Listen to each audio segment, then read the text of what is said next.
I'd like you to get with a person around you, 2 or 3 if you want. I'm going to ask 3 questions. I want you to share this with 3 folks. I want you to tell them where you would, if you needed deodorant, where you would find it. If you were in need of auto repair, where you would find it, and if you were in need of a good meal, where would you go? So deodorant, auto repair, and a good meal. You're free to go anywhere you want to. I'm going to give you a short period of time, and and if you don't know each other, share your names with each other. It's helpful for you to move around. If you don't want to participate, you can't. You don't have to. Do this, and no one will bother you. All right? So I'm going to give you about a minute. So go ahead, find some folks, and answer those 3 questions. Go.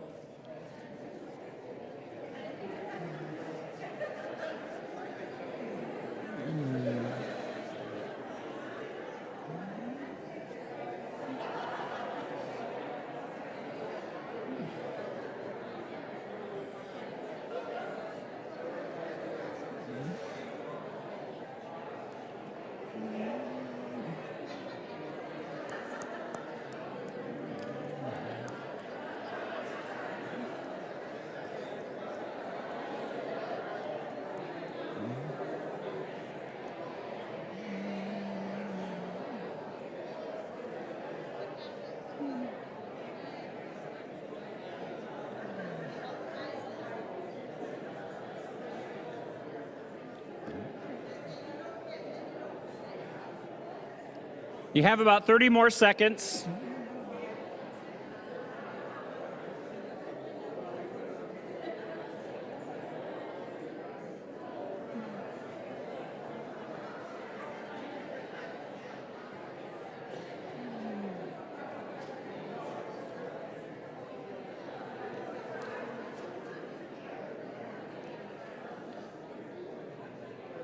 And you just start wrapping it up.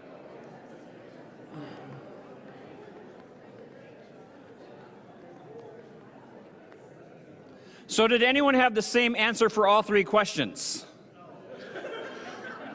Monty, what is it? What is what? What is what? All right, so where do you go to get deodorant, Monty? I go to my house. You go to your house.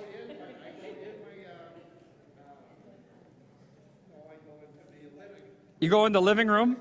It's interesting. I see. So, and where do you go to get your auto repaired? My garage. Your garage. And where do you go for a good meal? I go to my table, she cooks it. She cooks it. All right. I have an answer for all 3. Costco works. And if we all go afterwards, we can get lots of samples. So, all right. Did anyone else have the same answer for all? Walmart. Yeah, there you can go. You can go to Walmart for all those things. And I think that there are going to be people who are going to say Amazon or those kinds of things in the near future as well. So where, though, I was thinking about the church, meaning not just this church, but the church. And what is it that we offer as the church that's not offered other places? And one of those things is communion. And so I was thinking about communion, and I remembered the very first time that I was invited to preside over communion. I was a pastor at Norcross United Methodist Church, and basically the Board of Ordained Ministry said, okay, you are now the local pastor of this church. You can preside over communion for that church. You can't go anywhere else for it. And you also, well, that's it. And well, isn't there any special communion class? I mean, is there some aura from above that comes down? And I didn't ask them because then they might say, well, no. And so I was not that silly.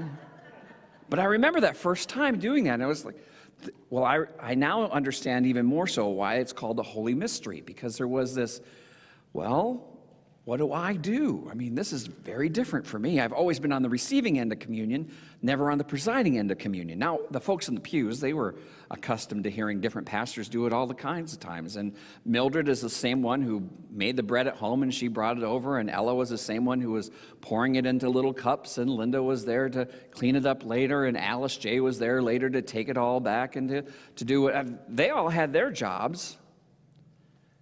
And I remember the very first time of using the communion liturgy. And it was this, well, wow, what's going on here? So it was the first time of many when I would use the communion liturgy, and I began to just fall into a rhythm. This past week, on Tuesday, I officiated at Henry Cobb's funeral. Does anyone know Henry Cobb's? He was a member of this congregation for a number of years, and Henry, he was 92 when he passed away. The funeral was at the funeral home, and Henry had been a Mason, and so he asked the family to have a Masonic funeral alongside of a funeral from our congregation. So the Masonic folks went first. I had never been to a Masonic funeral before. I've had Masonic rites given at the cemetery, and so I was trying to figure out, well, what do they do? Do they just do that at the front end? And they said, no, and the guy told me, well, Randy, it'll probably be like 20 minutes. And he's a preacher, so it was like 35. And so they do some different things. They got up and they had a roll call, and then they called Henry's name, and Henry didn't answer. And then they had after a while, and they used different kind of language, meaning language that we don't use every day. And so after a while, I just kind of not necessarily zoned out, but it wasn't connecting with me. It did start to connect, though, later when the guy started to talk about Henry. For those of you who know Henry, he was a card. He was a lot of fun. He loved, and I can't imagine that Henry was really into the Masonic language so much, because his brothers said, his Masonic brothers said, yeah, whenever Henry was here, he'd always come over, hey, I have a joke for you. And so he'd tell some joke. And I have to think that knowing Henry, didn't know him well, but I went, he would connect because of the people within the group, not necessarily because of all the ritual that was going on. And there was a lot of ritual going on. And I reflected back to then communion. Because for us, communion is a place where we have a lot of ritual that goes on. Ritual just means it's repetitive and it has some meaning connected to the symbols that we use. And for communion, we use the bread and the juice, the wine, and we also use this liturgy. Now, I was thinking, okay, what about this liturgy that's alive? Now, it came to me with the three phrases. Now, and most of you will know them. Christ has, Christ is, Christ will. All right. There are things that we've said, if you're a Christian, all your Christian life for the most part. But there was something in there this time that really stuck out. And it's Christ is risen. Christ is risen. Not Christ has risen. Christ is risen. And I began to think about that in terms of going back to Henry's funeral. Because the folks in that room, he had his two sons and his daughter and his granddaughter, and had other folks, a couple brothers there, and I didn't sense that there was this weeping and wailing. They knew where Henry was. His body, yes, was lying in that casket, but not for a moment did they think that Henry was really there. You see, Henry believed in Jesus. Now, when we celebrate communion, what we often think about when we come forward is this remembrance. And the praise band helped us out a lot this morning when they said, well, we remember what Christ did for us, his sacrifice for us, the blood that he shed on the cross for us so that our sins would be forgiven. It's important for us to remember the death of Jesus Christ. If you look in the scriptures, who looks in the scriptures? Every head. Okay. If you look at the scriptures, all four gospels are going to slow down at the last week of Jesus' life here on earth. They especially slow down on the last 2 days of his life here on earth. So we know that if every gospel did that, it's got to be important. And so remembering Jesus' death for us is important. But I want us to focus on something else today. So I was looking at the Gospels, and I looked first at Matthew. Now, this is even before the resurrection story. If you were going to look in the Gospel, any Gospel, where are you going to find the resurrection story of Jesus? The front, the middle, or the back? The front, the middle, or the back? Thank you. Very good. All right, but this time I'm going to go to the death of Jesus, and this is what, I love this part of Matthew. So at that moment, Jesus cries out in a loud voice, gave up his spirit, and at that moment the curtain of the temple was torn in two from top to bottom. The earth shook, the rocks split, the tombs broke open, and the bodies of many holy people who had died were raised to life. They came out of the tombs, and after Jesus' resurrection, they went into the holy city and appeared to many people. Now, I want you to think of this, all right? So you just had this Passover celebration with all your friends, and then all of a sudden, you get a knock at the door. Come on in! And it's Aunt Lydia, who died 5 years earlier. Hi! Can you imagine what that would be like? Can you imagine that she's there and she's scoping around everybody? Aunt Lydia, hi. All those dead folks are raised to life, and they're wandering around Jerusalem. Now, we don't have any account that says what they were all like. In fact, some of the scholars go, well, you can read that for yourself. It's a different kind of version, but they don't know either. But I would think, wow, here's this person who I know we put in the tomb, and now she's back. Let's look at the book of Mark. Now, Mark's gospel is the shortest gospel. And at the end, so we're at the end, chapter 16. Now, you got to know this about Mark's gospel. There's an addition onto there, and I like it, but I want to read just the very end, how Mark likely ended it. So Sabbath is over. Mary Magdalene, the mother of James, and Salome brought spices so they might go to anoint Jesus' body.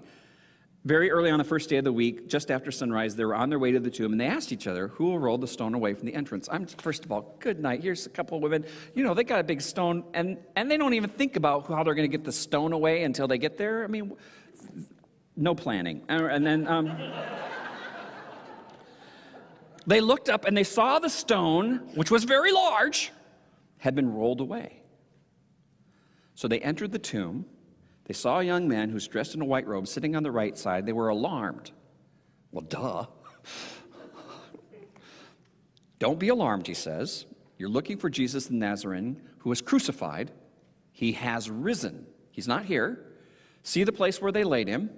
But go and tell his disciples and tell Peter, he is going ahead of you into Galilee. And there you will see him just as he told you to. So trembling and bewildered, the women went out, fled from the tomb, and they said nothing to anyone because they were afraid. So here we are with Mark's gospel. And it's different, right? It's different than what we've heard before.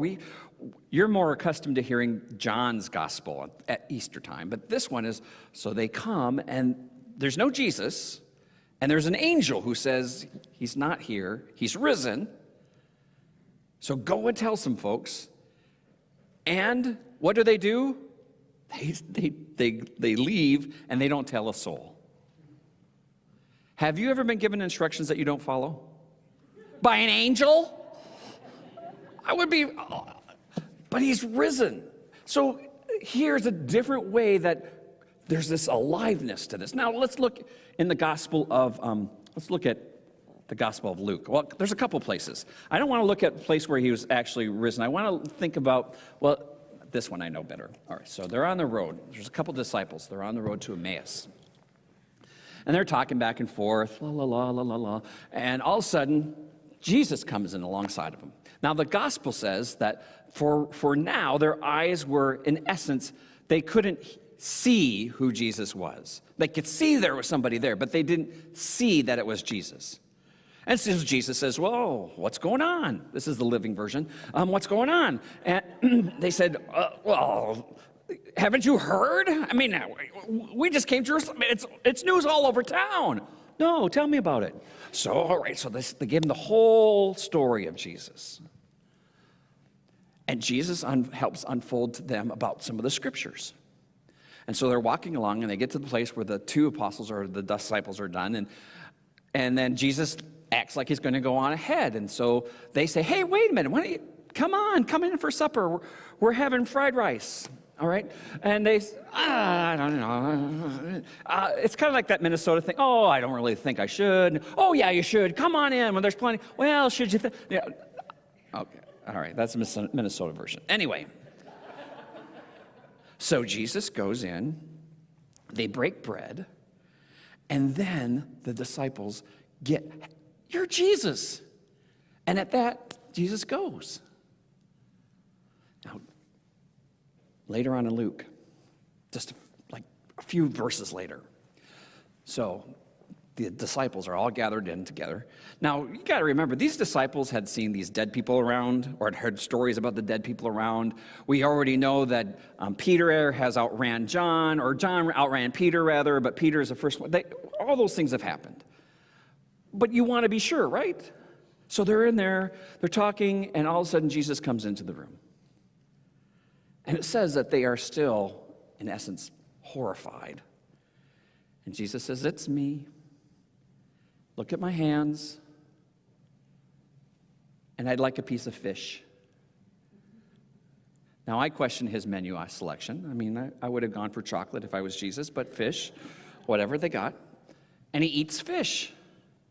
Now, later on, Thomas isn't there with them. So later on, they're in a locked room, and there's doors, and Thomas is saying, "Oh, yeah, I believe Jesus was here." And then Jesus just kind of comes into the room through locked doors. We don't know how that is, but friends, this is some kind of evidence, I think, for what our resurrection bodies might be like. Won't that be fun? To be able to go through locked doors, without getting hurt? That'd be great. So, and Jesus comes right up to Thomas as he says, "Thomas, put your fingers in my hand. Put your hand in my side and believe." And Thomas bows down, and he says he believes. Jesus says, "Bless the folks who don't have this opportunity, who still believe." Cool. Christ is risen. The last gospel, the Gospel of John. So I'm going to skip the Easter story. You all know the Easter story, right? Thank you. So we're going to go to so now Jesus has risen, all that stuff, and now the disciples, at least some of them, are on a boat out in the middle of the lake, and they've been fishing all night, and they've caught nothing.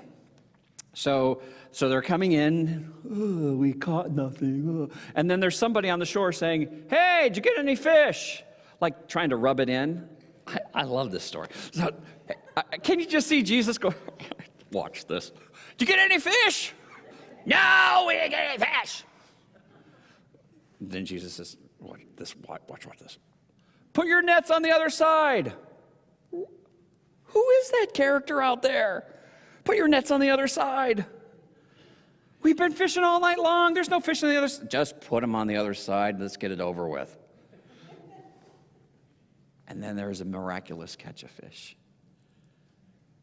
And they recognize who that is on the shore. It's Jesus. Peter dives off the boat, comes swimming to shore. The rest of them come in. They come bringing all this fish.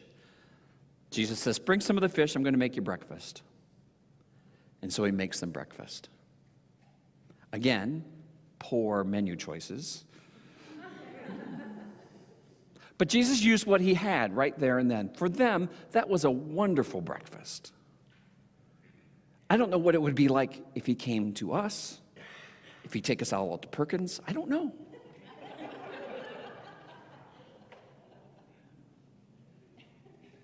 But did you catch that when we say that Christ is risen, it's not past tense? And when Christ is risen, There are all kinds of ways that he manifests himself here and now.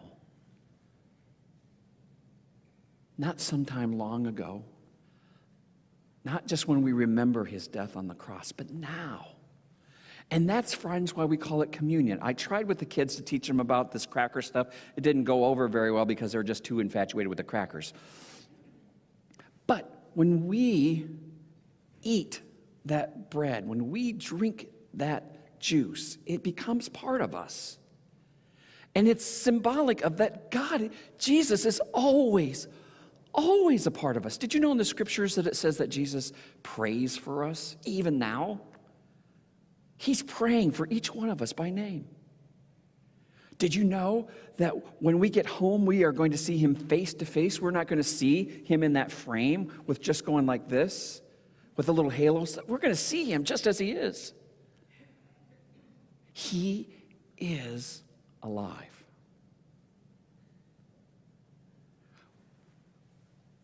That's why I love funerals. Now I know, don't get too nervous, some of you, especially if you've been sick. I love funerals because for Christians, we know that whatever this body gives out of ours, it's not the end. And it's not the end because Jesus is alive. When we were gathered around Henry at the funeral, and we buried him and seeing the coffin, and I didn't hang around to see it go into the vault and all those kinds of things, but when we left that gravesite, it wasn't a sense of sadness. Yes, it's very different, and grief is important, but there was this sense of he lives. He lives. Because Jesus lives. And I think, at least for today, that communion should be a celebration of Christ being alive here and now within us. And I want you to remember that as you come forward this morning and receive those elements, to know that when you eat them, it's a way of saying, yep, Christ is right inside me. I'm going to invite us to, if you'll stay seated, let's sing the first verse of Come Sinners to the Gospel Feast.